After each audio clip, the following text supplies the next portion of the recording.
ओम शांति। 23 जुलाई 2024 के बा के महावाक्य। बा कहते, मीठे बच्चे, तुम्हें टाइम पर अपने घर वापस जाना है, इसलिए याद की रफ्तार को बढ़ाओ। इस दुख धाम को बोल शांति धाम और सुख धाम को याद करो। तुम्हें टाइम पर अपने घर वापस जाना है, इसलिए याद की रफ्तार को बढ़ाओ। इस दुख धाम को बोल शांति धाम और सुख धाम को याद करो। प्रश्न, कौन सा एक गूढ़ राज तुम मनुष्यों को सुनाओ तो उनकी बुद्धि में हलचल मच जाएगी? कौन सा एक गूढ़ राज तुम मनुष्यों को सुनाओ तो उनकी बुद्धि में हलचल मच जाएगी? उत्तर, उन्हें गूढ़ राज सुनाओ कि आत्मा इतनी छोटी बिंदी है, उसमें फार एवर पाठ भरा हुआ है, जो पाठ बजाती ही रहती है, कभी थकती नहीं है। मोक्ष किसी को भी मिल नहीं सकता है। मनुष्य बहुत दुख देखकर कहते हैं मोक्ष मिले तो अच्छा है, लेकिन अविनाशी आत्मा पाठ बजाने के बिना रह नहीं सकती। इस बात को सुनकर उनके अंदर हलचल मच जाएगी। ओम शांति। मीठे मीठे रूहानी बच्चों को बाप समझाते हैं। यहाँ तो है रूहानी बच्चे, बाप रोज रोज समझाते हैं बरोबर इस दुनिया में गरीबों को कितना दुख है। अभी ये फ्लड्स आदि होते हैं, पानी आ जाना, तो गरीबों को दुख होता है। उनके सामान आदि का क्या हाल हो जाता है। दुख तो होता है, अपार दुख है। शाहूकारों को सुख है, परंतु वह भी अल्पकाल के लिए। शाहूकार भी बीमार पड़ते, मृत्यु भी बहुत होती। आज फलाना मरा, आज ये हुआ, आज प्रेजेंट, कल गद्दी छोड़नी पड़ती। ये भी दुख है। बाबा ने कहा दुखों की लिस्ट निकालो, किस किस प्रकार के दुख हैं। इस दुख धाम में तुम बच्चे सुख धाम को भी जानते हो। दुनिया कुछ भी नहीं जानती। दुख धाम सुख धाम की भेंट में वह नहीं कर सकते। बाप कहते तुम सब कुछ जानते हो, ये मानेंगे कि बरोबर कहते हैं सच। यहाँ जिसको बड़े बड़े मकान, एरोप्लेन आदि हैं, वह समझते हैं कलयुग अभी 40,000 वर्ष चलना है, बाद में सतयुग आएगा। घोर अंधेरे में है, अब उनको नजदीक में लाना है, बाकी थोड़ा समय है। कहाँ लाखों वर्ष कहते, कहाँ तुम 5,000 वर्ष का सिद्ध कर बतलाते हो। ये 5,000 वर्ष के बाद का चक्कर रिपीट होता है। ड्रामा कोई लाखों वर्ष का थोड़ी होगा। तुम समझ गए हो, जो कुछ होता है वह 5,000 वर्ष में होता है।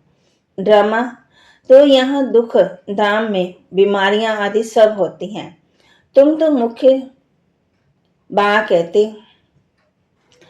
मुख्य थोड़ी लिख दो दुख क्या होते हैं। स्वर्ग में दुख का नाम भी नहीं। अब बाप कहते हैं, अब बाप समझाते हैं मौत सामने खड़ा है। ये वही गीता एपिसोड रिपीट चल रहा है। जरूर संगम युग पर सतयुग की स्थापना होगी।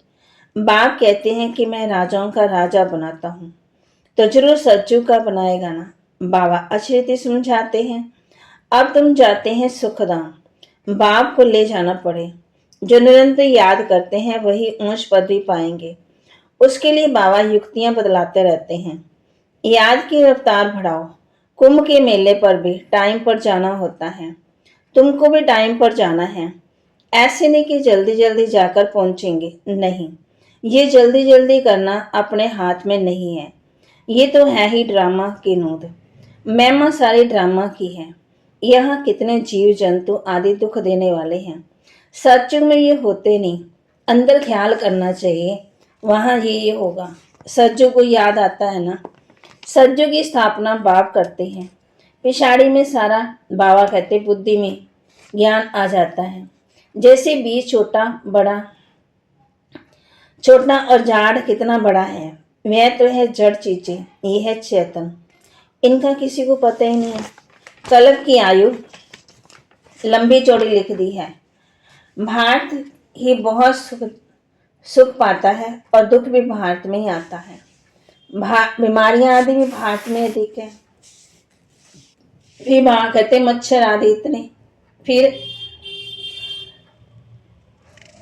मच्छरों से भी बहुत बीमारियां होती। और वहां कहते जब लास्ट में जाएंगे सब मनुष्य मरते क्योंकि आयु छोटी। यहाँ की सफाई करने वालों और विलायत की सफाई करने वालों में कितना फर्क है। सत्युग का नाम ही है पैराडाइज। वहां सब सतो प्रधान है, तुमको सब शास्त्रकार होंगे। ये है अब संगम युग, जबकि बाप बैठ समझाते हैं, समझाते रहेंगे, नई नई बातें सुनाते रहेंगे। बाप कहते हैं दिन प्रतिदिन बहुत गूढ़ बातें सुनाता हूँ।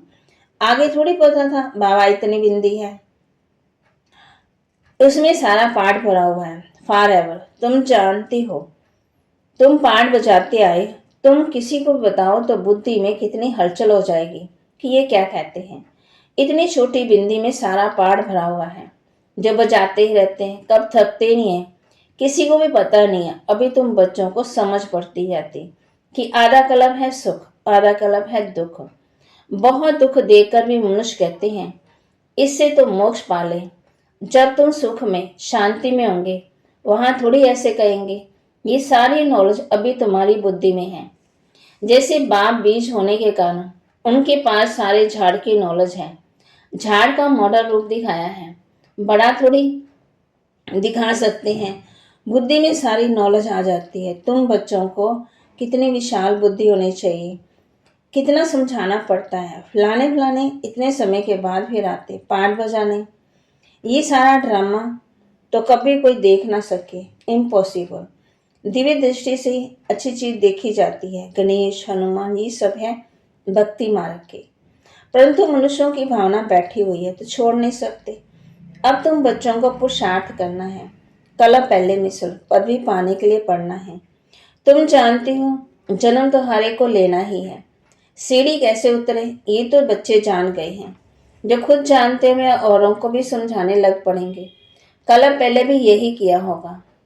ऐसे ही म्यूजियम बनाकर कला पहले भी बच्चों को सिखाया होगा। पुरुषार्थ करते रहते हैं, करते रहेंगे। ड्रामा में नूंद है, ऐसे तो ढेर हो जाएंगे। गली गली घर घर में ये स्कूल होगा। है सिर्फ धारणा करने की बात। बोलो तुम्हारे दो बाप हैं, बड़ा कौन ठहरा? उनको ही पुकारते हैं रहम करो, कृपा करो। बाप कहते हैं मांगने से कुछ नहीं होगा मिलेगा। हमने तो रास्ता बता दिया, मैं आता ही हूँ रास्ता बताने।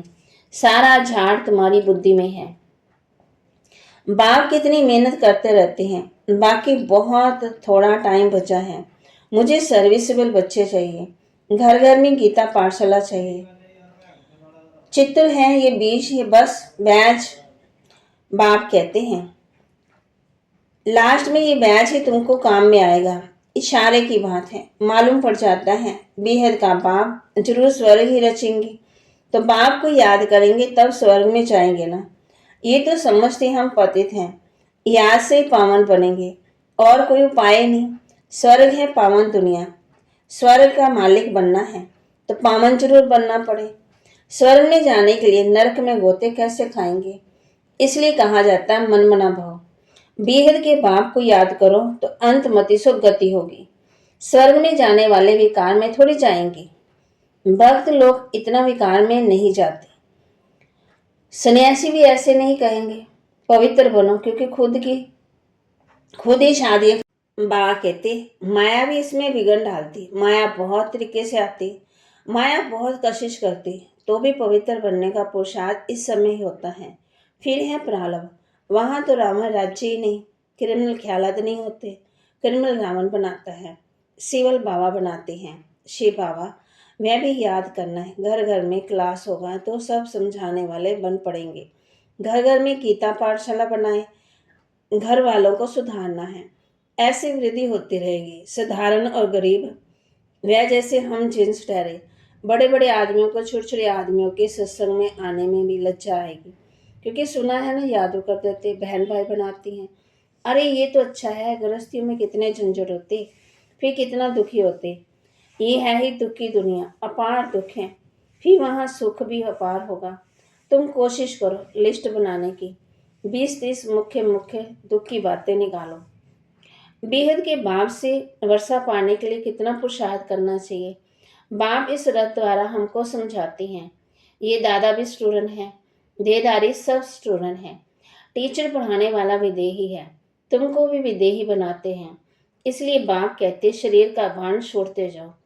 ये मकान आदि कुछ भी नहीं रहेगा, वहां सब कुछ नया मिलना है। लास्ट में तुमको बहुत शास्त्रकार होंगे, ये तो जानते हो ना। उस तरफ विनाश बहुत हो जाएगा। यहाँ के लिए रक्त की नदियाँ, इसमें टाइम लगता, वहां तो बम चलते। यहाँ का मौत बड़ा खराब है। ये अविनाशी खंड है। नक्शे में देखेंगे हिंदुस्तान तो एक जैसे कोना है। ड्रामा सा यहाँ उनका असर आता ही नहीं है। यहाँ रक्त की नदियाँ बहती हैं। अभी तैयारियां कर रहे हैं। हो सकता है पिछाड़ी में इनको बम्स भी ले लोन देंगे। बाकी वह बम तो फेंकने के लिए दुनिया खत्म हो जाए, वह थोड़ी लोन पर देंगे। तो वहां कहते विनाश तो कल पहले मिसल हो ही जाना है। नई बात नहीं, अनेक धर्म विनाश, एक धर्म की स्थापना। भारत खंड कभी विनाश को नहीं पाता। कुछ तो बचने नहीं, सब मर जाए तो परले हो जाए। दिन पर दिन तुम्हारी बुद्धि विशाल होती जाएगी, तुमको बहुत रिगार्ड रहेगा। अभी इतना रिगार्ड थोड़ी है, तब भी कम पास होते हैं। बुद्धि में आता ही नहीं है। कितनी सजाएं खानी पड़ेगी, फिर आएंगे भी देरी से। गिरते हैं तो फिर की कमाई चट हो जाती है। काले के काले बन जाएंगे, फिर वह खड़े हो न सके। कितने जाते हैं, कितने जाने वाले भी हैं। खुद भी समझ सकते हैं, इस हालत में शरीर छूट जाए तो हमारी क्या गति होगी। समझ की बात है ना। बाप कहते हैं तुम बच्चे हो शांति सागर, शांति स्थापन करने वाले। तुम्हारे में भी अशांति होगी तो पदवी भ्रष्ट हो जाएगा। किसी को भी दुख देने की दरकार नहीं है। बाप कितना प्यार से सबको बच्चे बच्चे कहकर बात करते हैं। बेहद का बाप है ना, सारी दुनिया की इसमें नॉलेज है। तब तो समझाते हैं इस दुनिया में कितने प्रकार के दुख हैं। ढेर दुख की बातें तुम लिख सकते हो। जब तुम ये सिद्ध कर बताएंगे तो समझेंगे ये बात तो बिल्कुल ठीक है। ये अपार दुख के सिवाय एक बाप के और कोई दुख दूर कर ही नहीं सकते। दुखों की लिस्ट होगी तो कुछ ना कुछ बुद्धि में बैठेगा, बाकी तो सुना सुना कर देंगे। फिर वहां कहती उनके लिए गाया जाता है भेड़ के जाने साझ, माना बात समझाते तुम बच्चों को ऐसा गुलगुल बनना है, कोई अशांति गंदगी नहीं होनी चाहिए। अशांति फैलाने वाले देह अभिमानी ठहरे, उनसे दूर रहना, छूना भी नहीं है। अच्छा, मीठे मीठे सिकिलते बच्चों प्रति माता पिता बाप दादा का याद प्यार और गुड मॉर्निंग। रूहानी बाप की रूहानी बच्चों को नमस्ते। रूहानी बच्चों की रूहानी बाप दादा को दिलवा जान सिकवा प्रेम से नमस्ते।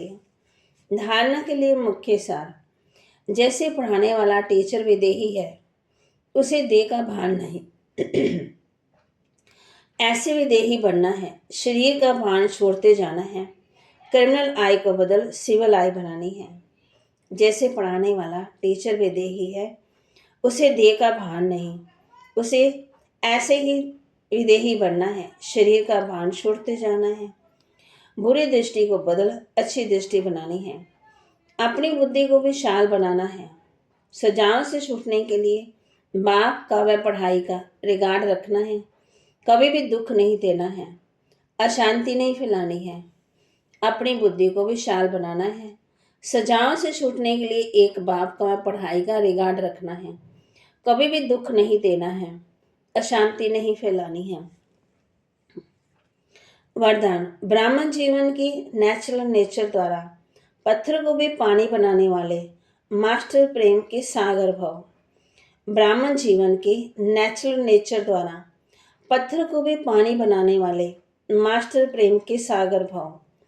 जैसे दुनिया वाले कहते हैं कि प्यार पत्थर को भी पानी कर देता है, ऐसे आप ब्राह्मणों की natural nature master Prem Sagar है।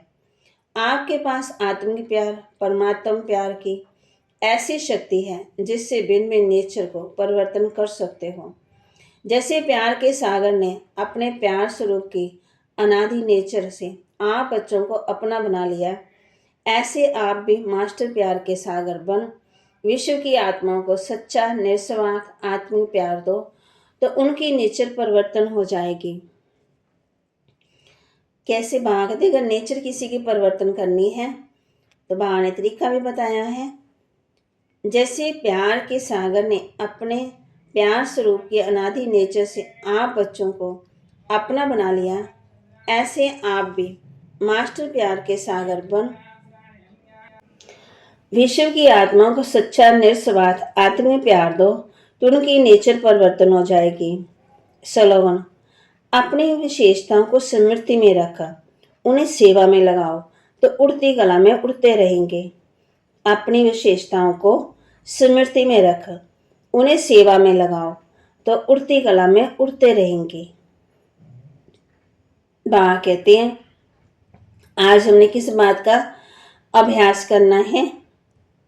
जैसे बाबा ने वरदान बताया है, ब्राह्मण जीवन की नेचुरल नेचर द्वारा पत्थर को भी पानी बनाने वाले मास्टर प्रेम के सागर भव। तो बाबा कहते हैं, अपनी बुद्धि को विशाल बनाना है और किसी को दुख नहीं देना है, अशांति नहीं फैलानी है, शरीर का भान छोड़ते जाना है, आंखों को शुद्ध रखना है और बाबा के महावाक्य को लाइक करें, शेयर करें और सब्सक्राइब करें और अपने जीवन में धारण करें। बाबा ने आज हम बच्चों को ये भी बताया है कि तुम्हें टाइम पर अपने घर वापस जाना है, इसलिए याद की रफ्तार को बढ़ाओ। इस दुख धाम को भूल शांति धाम और सुख धाम को याद करो। इस दुख धाम को भूलते जाना है और शांति धाम और सुख धाम को याद करना है। ओम शांति।